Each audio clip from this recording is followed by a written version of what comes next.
Hi friend, আমি নিতু আর তোমরা দেখছো তোমাদের প্রিয় YouTube channel exam guide by Nitu. আশা করি ভালো আছো এবং সুস্থ আছো। তোমাদের এসএসসি জিডি কনস্টেবল এক্সাম চলছে। এখন আমি তোমাদের সঙ্গে আলোচনা করব ফার্স্ট মার্চে ফার্স্ট শিফটে এসে যাওয়া প্রশ্নগুলো নিয়ে। তো বন্ধুরা, ভিডিওটা ভালো লাগলে একটু লাইক করে দেবে এবং চ্যানেলে নতুন হয়ে থাকলে অবশ্যই চ্যানেলটি সাবস্ক্রাইব করে দেবে। তোমাদের কিন্তু প্রচুর প্রশ্ন কিন্তু রিপিটেড হচ্ছে, অবশ্যই তোমরা যাওয়ার আগে দেখে যাবে। চলো শুরু করা যাক প্রশ্নগুলো। বলেছে হর্নবিল উৎসব কোন রাজ্যের উৎসব? দেখো, এই হর্নবিল উৎসব কিন্তু তোমাদের এসএসসির একটা প্রিয় সাবজেক্ট, এখান থেকে তোমাদের আসবেই। তো হর্নবিল উৎসবটি নাগাল্যান্ডের একটি উৎসব। হর্নবিল উৎসব হলো একটি বার্ষিক উৎসব যা 1 ডিসেম্বর থেকে 10 ডিসেম্বর পর্যন্ত উত্তর পূর্ব রাজ্যের নাগাল্যান্ডে উদযাপিত হয়। এই হর্নবিল উৎসবটি 2000 সাল থেকে পালন করা হয়ে আসছে। মূলত নাগা জনগোষ্ঠী এই উৎসবটি পালন করে থাকে। ঠিক আছে, চলো নেক্সট। প্রথম এশিয়ান গেমস 1951 সালে কোথায় আয়োজন করা হয়েছিল? তো প্রথম এশিয়ান গেমস আয়োজন করা হয়েছিল নতুন দিল্লিতে। নতুন দিল্লিতে 1951 সালে প্রথম এশিয়ান গেমস খেলা হয়েছিল। আর এশিয়ান গেমস 1982 সালে নতুন দিল্লিতে দ্বিতীয়বারের জন্য হয়েছিল। তো নতুন দিল্লিতে 1951 সালে ও 1982 সালে দুবার কিন্তু এশিয়ান গেমস হয়েছিল। 2023 সালে যেটা হওয়ার কথা ছিল 2022 সালে হয়েছিল চীনের হংজু প্রদেশে। চীনের হংজু প্রদেশে কিন্তু 2023-এ হয়েছিল। আর 2026-এ এশিয়ান গেমস হবে জাপানের নাগোয়া। 2026-এ হবে জাপানের নাগোয়া।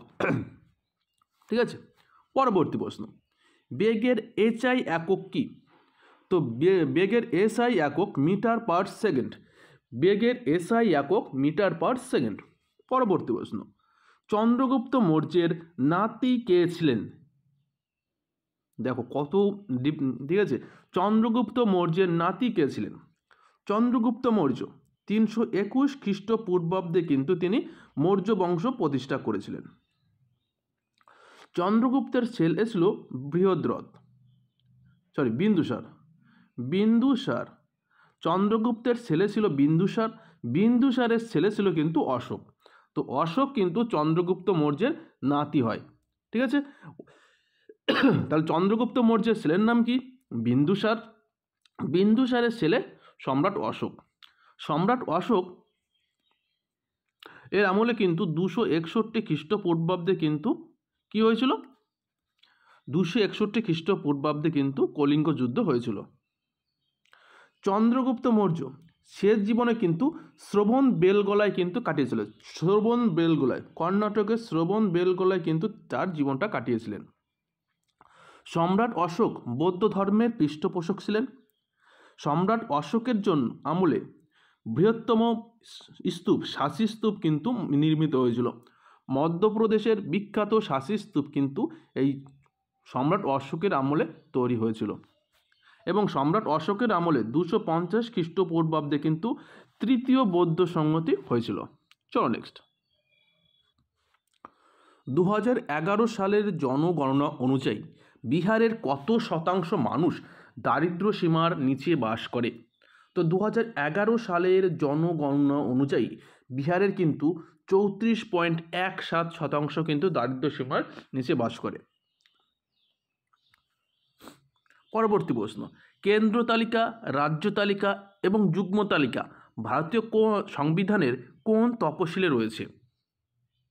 তো কেন্দ্র তালিকা, রাজ্য তালিকা ও যুগ্ম তালিকা এটি কিন্তু ভারতীয় সংবিধানে 7তম তফসিলে রয়েছে। 7ম তফসিলে কিন্তু এই কেন্দ্র, রাজ্য এবং যুগ্ম তালিকার কথা বলা রয়েছে। আর অনুচ্ছেদ যদি বলি, অনুচ্ছেদ 246-এ কিন্তু এই তালিকার কথাগুলো বলা রয়েছে। বর্তমানে কেন্দ্রীয় তালিকায় 100টি বিষয়, রাজ্য তালিকায় 61টি বিষয় এবং যুগ্ম তালিকায় কিন্তু 52টি বিষয় রয়েছে। তাহলে দেখো, কেন্দ্রীয় তালিকায় 100টি, রাজ্য তালিকায় 61টি এবং যুগ্ম তালিকায় কিন্তু 52টি বিষয় রয়েছে। আর তালিকা যদি দেখি, তপশিল বর্তমানে কিন্তু ভারতীয় সংবিধানে 12টি তপশিল রয়েছে। কয়টি? 12টি তপশিল কিন্তু রয়েছে। ঠিক আছে,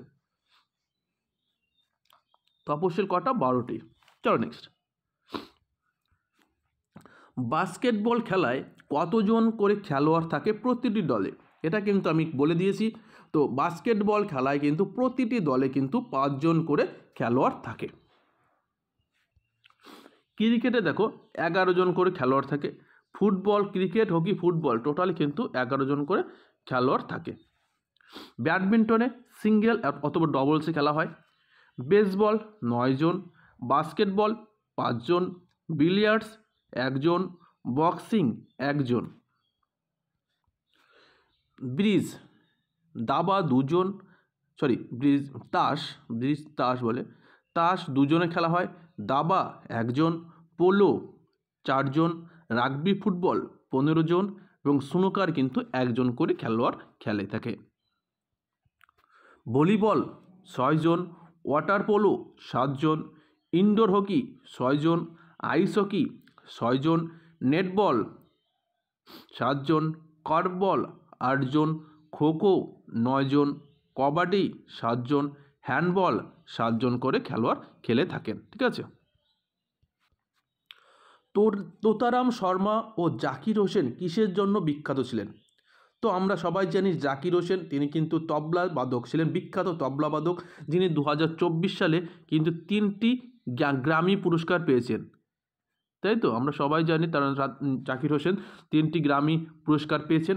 এছাড়াও তোতারাম শর্মা তিনি পাখাবাজ বাদ্যযন্ত্র, দেখো পাখাবাজ যন্ত্রটি অনেকটা ঢোলের মতন, দুদিক কিন্তু বাজানো হয়, দুদিক দিয়ে। পরবর্তী প্রশ্ন দেখো, খোদাই খিদমতকার কে প্রতিষ্ঠা করেছিলেন? তো খোদাই খিদমতকার প্রতিষ্ঠা করেছিলেন খান আব্দুল গফ্ফর খান। খান আব্দুল গফ্ফর খান কিন্তু খোদাই খিদমতকার প্রতিষ্ঠা করেছিলেন। খান আব্দুল গফ্ফর খান সীমান্ত গান্ধী নামেও পরিচিত। সীমান্ত গান্ধী নামেও পরিচিত কে? খান আব্দুল গফ্ফর খান। এই খোদাই খিদমতকার বা লাল কুর্তা বাহিনী, লাল কুর্তা বাহিনী, লাল কুর্তা বাহিনী। আর খান আব্দুল গফ্ফর খান প্রথম বিদেশি হিসাবে ভারতরত্ন পুরস্কার পেয়েছিলেন 1987 সালে। প্রথম বিদেশি হিসাবে কিন্তু ভারতরত্ন পুরস্কার পেয়েছিলেন খান আব্দুল গফ্ফর খান। দেখো মাদার টেরেজা 1980 সালে নোবেল পেয়েছিলেন, কিন্তু মাদার টেরেজা কিন্তু ভারতীয় নাগরিকত্ব কিন্তু পেয়ে গেছিলেন।